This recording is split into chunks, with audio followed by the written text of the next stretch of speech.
আসসালামু আলাইকুম ভিউয়ার্স, এটা হচ্ছে মাসালা চা পুডিং। এটার টেস্ট যে কি অসম্ভব মজাদার আর একদম ঝটপট, কোনো ঝামেলা ছাড়া আপনি এটা বানিয়ে নিতে পারবেন। তাহলে কথা না বাড়িয়ে চলুন, ভিডিওটা একদমই বড় করব না, খুব শর্টকাটে আপনাদেরকে দেখিয়ে দিব। এখানে আমি নিয়ে নিয়েছি হচ্ছে 1 লিটার গরুর দুধ। আর এখন আমি কিন্তু চুলার জালটা অফ রেখেছি। দিয়ে দিচ্ছি 1/3 কাপ পরিমাণে গুঁড়া দুধ। আর এটাকে একদম এটা কিন্তু একদম নর্মাল দুধ, মানে একদম ফ্রিজের ঠান্ডাটাও না, আবার মানে রুম টেম্পারেচারের আর কি। তারপরে দিয়ে দিচ্ছি ওটাকে খুব সুন্দর করে দুধের সাথে মিশিয়ে এখন দিয়ে দিচ্ছি হচ্ছে 1/2 কাপ মতো চিনি। আপনারা যদি মিষ্টিটা একটু বেশি পছন্দ করেন তাহলে একটু বাড়িয়ে দিতে পারেন। আর এখানে ছোট্ট একটা টিপস দিচ্ছি, সেটা হচ্ছে চিনির মধ্যে যদি আপনি লবঙ্গ, দারুচিনি এগুলো রাখেন তাহলে কিন্তু চিনিতে কখনোই পিঁপড়া বা কোনো পোকা ঢুকতে পারে না বা ওঠে না। তো আমি দিয়ে রাখি সব সময়। তো তারপরে দিয়ে দিয়েছি হচ্ছে, যেহেতু মাসালা চা পুডিং বলেছি তাই এখানে কিছু মশলা তো অ্যাড করতেই হবে, তাই না? তাই এখানে আমি হচ্ছে লবঙ্গ, এলাচ আর দারচিনি এগুলা খুবই অল্প পরিমাণে দিয়ে দিয়েছি, ওই 2-1টা করে।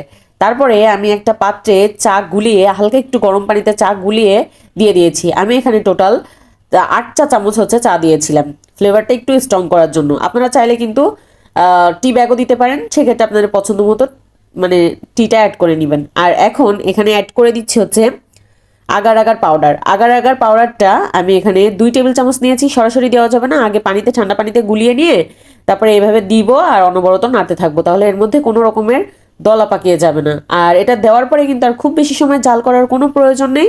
এটা দেওয়ার পরে শুধু একটা বলক তুলে নিলেই হবে, তারপরেই দেখবেন যে একটু ঘন ঘন ভাব চলে এসেছে। তারপরে এখন আমি হচ্ছে চুলাটা বন্ধ করে দিচ্ছি। চুলাটা বন্ধ করে দেওয়ার পরে আপনি যদি এটাকে ছেঁকে নিতে চান, ছেঁকেও আপনি কোনো স্ট্যানার দিয়ে একটু ছেঁকে নিতে পারেন চাইলে, আর না চাইলে ছেঁকে নাও নিতে পারেন। তো এই পর্যায়ে যে দেখেন এরকম বুদবুদ উঠলেই আপনি বন্ধ করে দিবেন চুলার জালটা।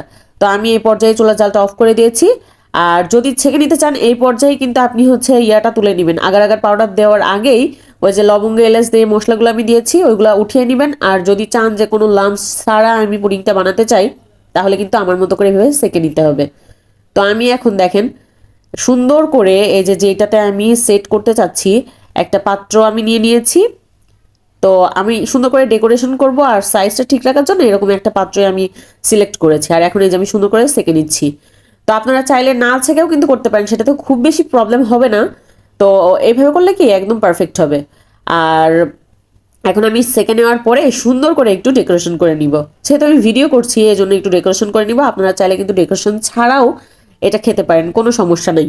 আর এখানে আমি কিছু ড্রাই ফ্রুটস দিয়ে দিয়েছি, কিছু বাদাম দিয়েছি হচ্ছে, এখানে কাজু বাদাম, কাঠবাদাম, পেস্তা বাদাম, সবগুলা 3টা বাদাম দিয়ে আমি সুন্দর করে ডেকোরেশন করেছি। আপনারা চাইলে কিশমিশ সহ আর অন্য কিছু দিয়েও ডেকোরেশন করে নিতে পারেন।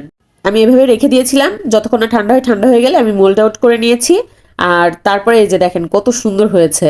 আর এটাকে কিন্তু হচ্ছে ঠান্ডা হয়ে যাওয়ার পরে আমি 10 মিনিট মতো ফ্রিজে রেখেছিলাম। আপনারা চাইলে ফ্রিজে নাও রাখতে পারেন, আবার একটু বেশি সময় রাখতে পারেন, কোনো সমস্যা নাই।